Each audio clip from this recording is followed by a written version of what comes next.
Wanita, di dalam kehidupan seseorang kadang terjadi hal-hal yang sama sekali tidak diduga. Seperti mengidap penyakit yang menyebabkan seorang wanita divonis tidak bisa hamil apalagi melahirkan.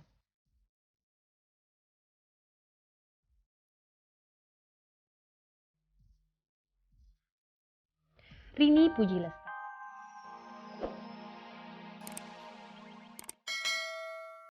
Nah, itu yang mendorong.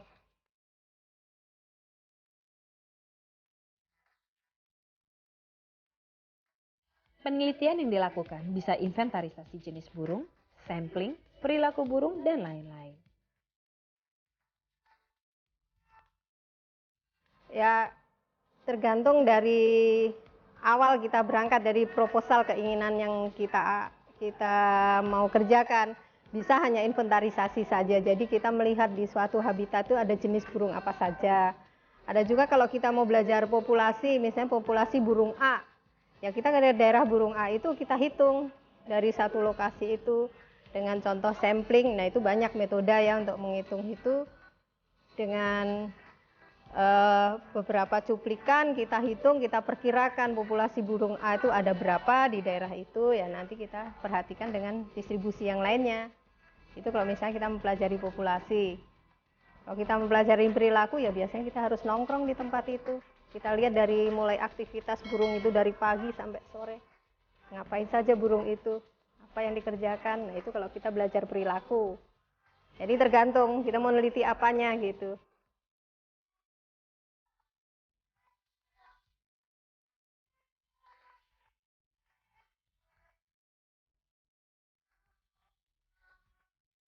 Nah wanita, Anda harus berani berprofesi beda. Asyik loh menjadi wanita yang memiliki keahlian lain dari yang lain.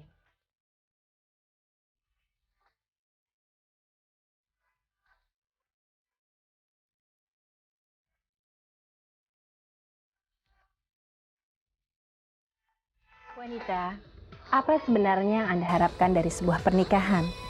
Kebahagiaan? Keharmonisan? Bertemu setiap hari dengan pria yang Anda cintai? Atau untuk memiliki keturunan?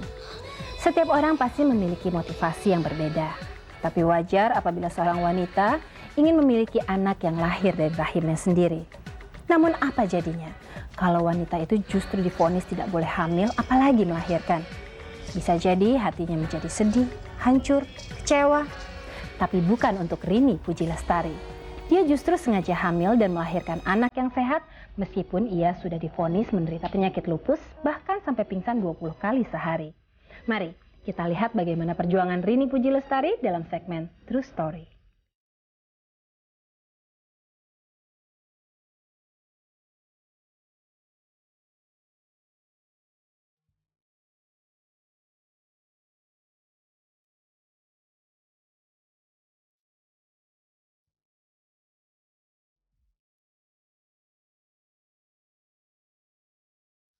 Wanita, di dalam kehidupan seseorang kadang terjadi hal-hal yang sama sekali tidak diduga. Seperti mengidap penyakit yang menyebabkan seorang wanita divonis tidak bisa hamil apalagi melahirkan.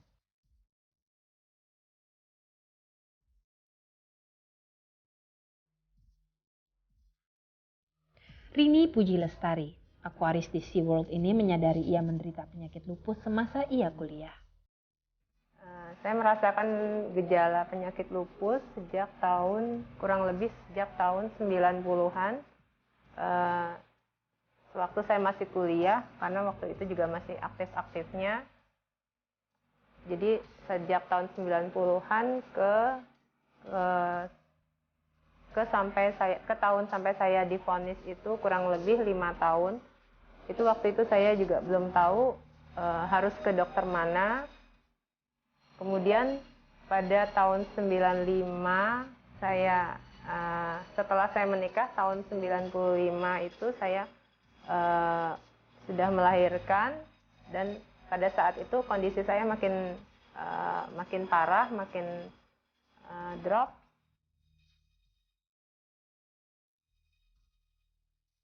Karena penyakit lupus ini, Rini sering sekali pingsan, yaitu sampai 20 kali dalam sehari. Beberapa dokter menyerah dan tidak berhasil mengetahui penyakit yang diderita Rini. Namun, seorang dokter berhasil mendiagnosa dan menyatakan Rini positif menderita penyakit lupus. Kemudian saya dirujuk berapa kali ke dokter, ternyata tidak ada yang berhasil. Saya waktu itu dirujuk ke bagian darah, hematolog dengan dokter Zubairi. Baru saya ketahuan kalau waktu itu saya kena lupus.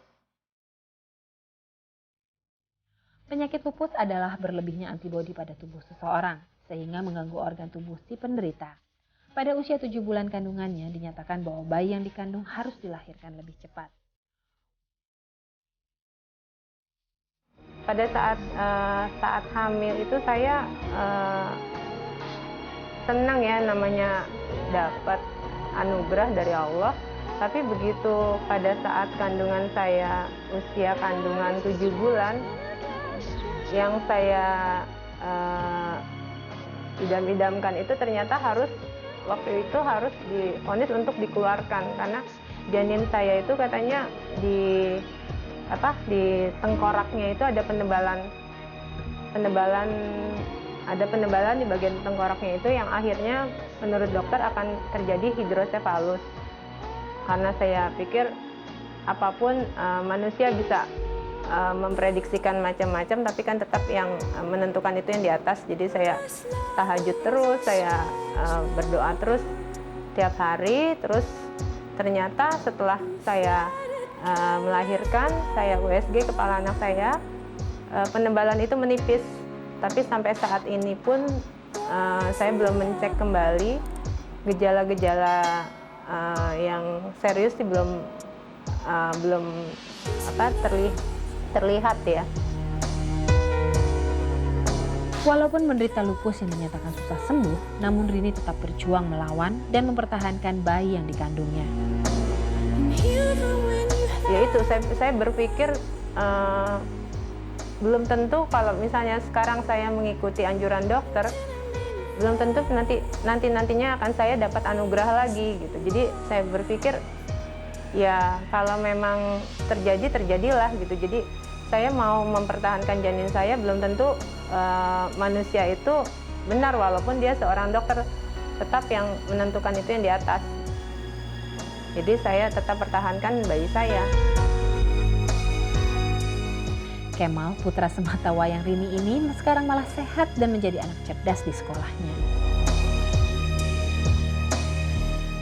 Perkembangan anak saya normal seperti anak-anak biasa pada umumnya ya. Malah di sekolah dia agak menonjol dalam pelajarannya. Yang perkembangan lainnya tidak ada yang pada umumnya normal lah semua. Kemal sudah sering melihat Rini pingsan, bahkan sering membantu memulihkan Rini untuk sadar lagi. Kepinginnya anak saya tuh saya didik untuk dia siap dengan menerima keadaan saya. Jadi kadang-kadang kalau saya pingsan pun dia udah tahu gimana cara menangani saya. Kalau dengar cerita orang rumah, jadi kalau udah mulai saya pingsan, udah mulai saya ngerasa badan nggak enak, udah gelap dan dengung-dengung terus saya pingsan, dia udah tahu mana yang saya harus dipencet. Jadi seperti daerah di bawah hidung, terus dia cari biocolons gitu, dia iniin ke hidung saya, terus dia pijit-pijit. Jadi dia ngelihat saya untuk pingsan itu udah nggak aneh lagi karena udah sering sekali gitu. Dukungan suami sudah terlihat ketika pertama kali mengenal Rini.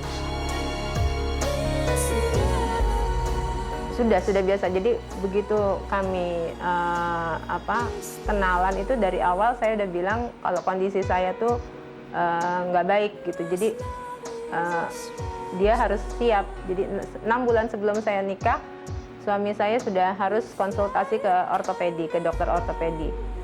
Kemudian setelah menikah, dia juga nggak lama saya punya anak, terus dia dikagetkan juga dengan saya tervonis lupus. Jadi ya mulai dari kenalan itu dia udah siap ya. Jadi apa-apa yang harus saya hadapi dan apa-apa yang saya harus jaga itu dia udah tahu semua. Kayak misalnya sekarang ini saya harus menghindari sinar matahari, dia tahu semuanya yang akibat-akibat buruk di saya tuh dia tahu. Dengan pengobatan alternatif, Rini kini sudah tidak lagi sering pingsan, walaupun penyakitnya tidak bisa sembuh 100%. Tahun terakhir ini saya udah nggak pernah pingsan lagi dan berhenti dengan obat-obatan lupus karena saya ikut alternatif, pengobatan alternatif. Obatnya pun hanya buat menetralisir aja. Terbukti kalau ada kemauan kuat melawan penyakit atau melakukan sesuatu yang baik, akan ada jalan untuk mencapai ke sana, bahkan menyembuhkan penyakit tersebut.